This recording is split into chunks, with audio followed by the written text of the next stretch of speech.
Jim Alpiser with Garmin.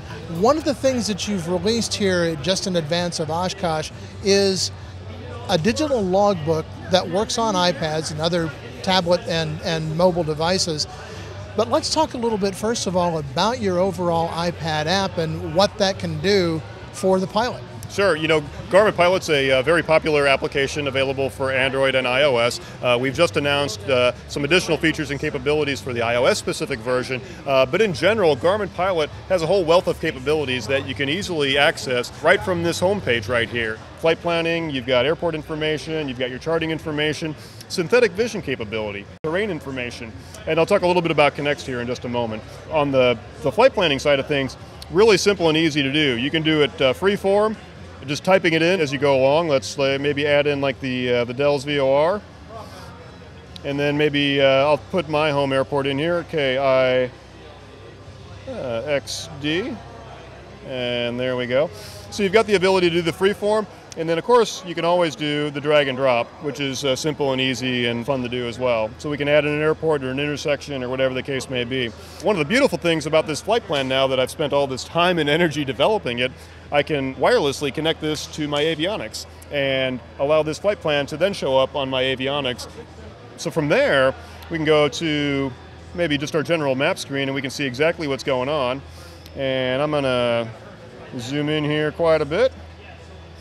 One of the things that I like the most about Garmin Pilot is dynamic mapping. Basically, regardless of what direction I'm flying, I can easily look at the map itself and figure out exactly what's going on. It's not like looking at a scan chart, which we can offer as well, but we actually have the source data and we change all the labels based on the direction of flight that you're flying. So you're reading things right side up as opposed to trying to figure out what it says when you're flying upside down, which we don't do in normal life. I'll go back into the home screen. You've got your ability to put traffic and weather information on display. You can use a Garmin GDL 39, which is our portable ADS-B receiver, to get that weather and traffic information. Or if you've got our avionics products like a GTN and a flight stream installed, you can actually get that information coming straight from your avionics and have that poured into your display here as well. All right, so getting down into the fun stuff now, the logbook functionality that we've just added in here. So what's happening here, it's actually tapping into the cloud where all this information gets stored, and we can actually get all that logbook information on our device, as well as access it from our Fly Garmin website. And so we've got a log and a backup log of all of the flights that you've taken using your Garmin Pilot application. It's automatically going to grab, based on the flight plan that you filed, the type of aircraft. You don't have to touch a thing. It's logging these flights for you, both the time, the duration, your amount of night time, the number of takeoffs and landings you did. And then we can go in here to currency, and this will then populate, okay, I'm a single engine land pilot, and you'll be able to go into more detail and see, am I night current? Do I need to fly more approaches? You know, all those analytics that you would otherwise have to go through your logbook to figure out. You're gonna get green check boxes to say, hey, you're good to go or you're not good to go. So Jim, on the logbook function, when I learned to fly, probably when you did as well, flight instructors had to sign off on things, on currency, on cross country, things of that nature, so that they could go and you could show the FAA, yes, I do know how to do this. How does that work on the electronic product? You know, actually, we've got you covered there. We've built that capability into the electronic logbook as well, where you can put there's an endorsements area. You just type all the information in as far as, you know, who's endorsing you, what they're endorsing you for, and then there's actually a space in there for them to go in and sign their name right within the application. So Jim, obviously it's a subscription service. What does it take for someone to actually get a subscription and get going with Garmin Pilot?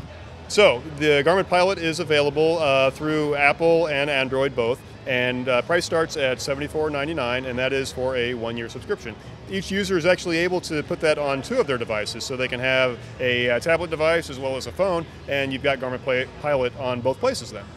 Great. Well, Jim, thanks very much for taking some time to talk with us on Aero-TV. Looks like a great system, and we hope you have a great deal of success here at the show this week. Awesome. Thanks so much.